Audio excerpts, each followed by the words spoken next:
Hey guys, we're back again. Our last video had to be cut short because we ran out of time, so we didn't get a chance to go into talking about Suspiria, which we got a chance to go to a screening on October 26th.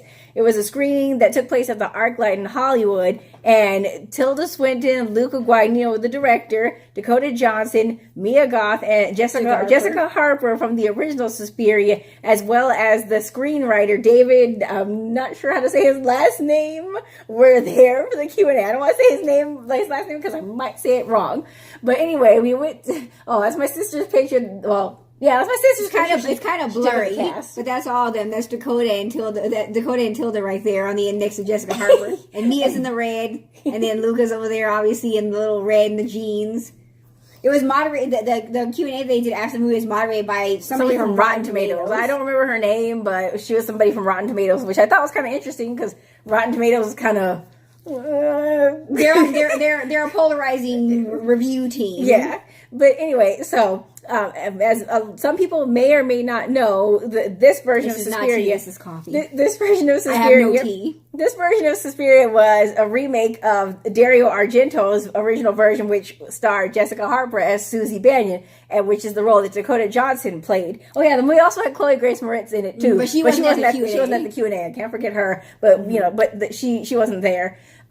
Anyway, so this version was it was pretty intense. We saw the original one, and I actually, to be honest, I was confused when I watched the original one. Yeah, I'm not gonna lie, I felt a little bit like, what just happened here? Like, what I just watched? But when I watched this, this new version that Luca Guadagnino did, I had a little bit of a moment of, feeling that sense of confusion, but then when I went home and I started to analyze things more, I started to really think about the way that the story went, and I thought about how it deals with a lot of, like Luca says, it deals with women and power, because it's a story about an American girl who goes to Berlin for this dance company, and it's run by witches, which obviously she doesn't know going into it, because I'm sure she wouldn't have gone if she knew it was run by witches.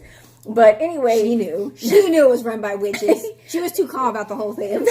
Yeah, a little. But anyway, so the film, basically it deals with a lot of issues with women and power and struggles and the ways that in which we can kind of sort of take advantage of each other, which I found to be quite interesting.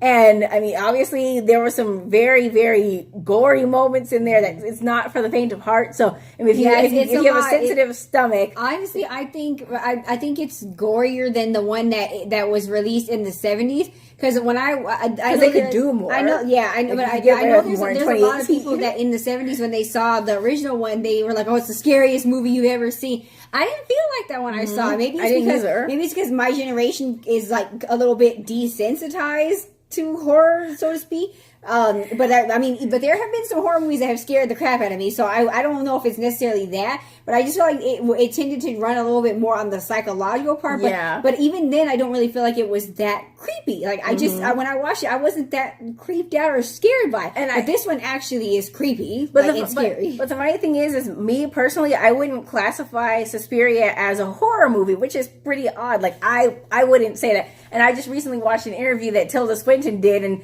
they classify as a horror epic, and she combined the words and said horrific, which I thought was pretty funny. But yeah, so I didn't look at it. I don't know. It was just a movie that I couldn't really put into. It's hard to put into a box. Yeah, it's a psychological thriller / horror, but it's also got a political undertone too, because there's the war is going on. There's political turmoil happening in Berlin. It's kind of like a political kind of commentary as well, and also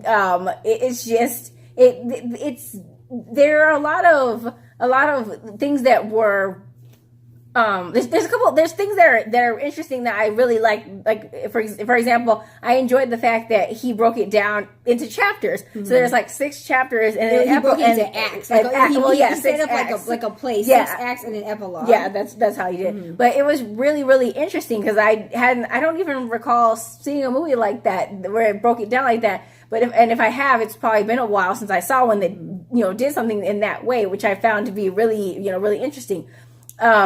And another piece that really added to the film was Tom York from Radiohead. He's the one who did the soundtrack / score for the film, and it really does add such a magnitude of emotion to the film. Like, I mean, a lot of the dancing between Dakota doesn't really have too much music. There's not really a lot of music in the dance sequences, but when the music does come into play, it has a purpose. It has a resounding feeling that stays with you. It elevates the scenes that it's in. It's like it's used with a purpose. It's not just used as a background noise kind of thing where it's like, oh, let's just throw some music in. It's a story in itself. It's a character, just like the actors in the film are characters. And like me, when people probably think I'm weird. If you've seen Suspiria, I don't know if you have, but people probably think that I'm strange because in the final big scene, which Luca refers to as Black Sabbath, there's a song that plays by Tom York from the soundtrack, and it's called Unmade. And the song it's so beautiful. And when I watched the scene that it played in, I cried. I mean, I'm gonna be honest, I cried, and I did not expect to feel that kind of emotion watching that type of scene, because it's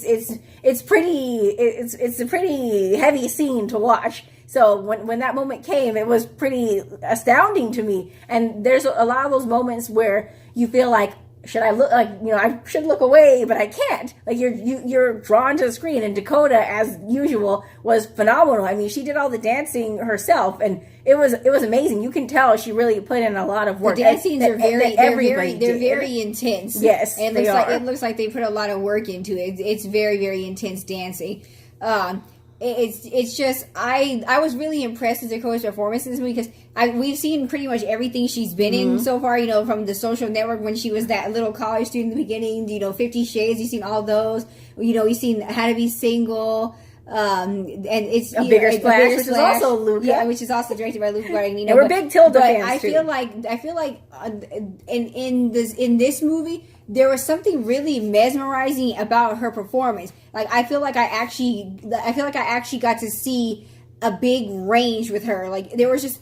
It's hard to put into words, but I guess it's because I was so used to seeing her as as Anastasia for so many roles, in the 3 50 Shades movies, and she was there in the third movie there's an intense moment where you get to really see her chops, and I feel like in this movie it's just an extension of that. Like it's just like she really got to just really showcase the kind of acting that she can do, because it was very intense. It was very intense, and I just feel like she really nailed that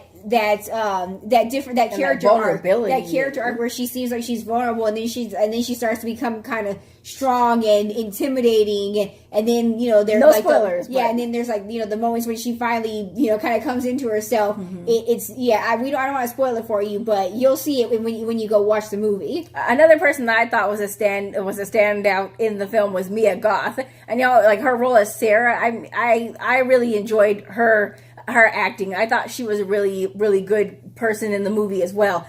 Some of you might be familiar with her if you've seen A Cure for Wellness, which we just recently watched, and don't get me started on that movie, because that movie was a whole dramatic moment for us. So maybe we'll talk about that another time, because I know that movie is super old, but we had seen it, so we might do a video where we do a little talk about that.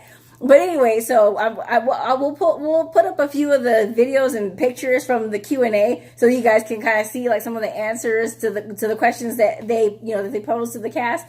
But anyway, like I said, if you haven't seen Suspiria yet, we highly recommend you see it, and you should if you like movies that are scary. See it in the theater, okay? So don't take any small children. Yeah, with no you. kids. It's not a family friendly movie. Do not take kids to see this movie. All right. Do not do it. And we'll see you on the next one.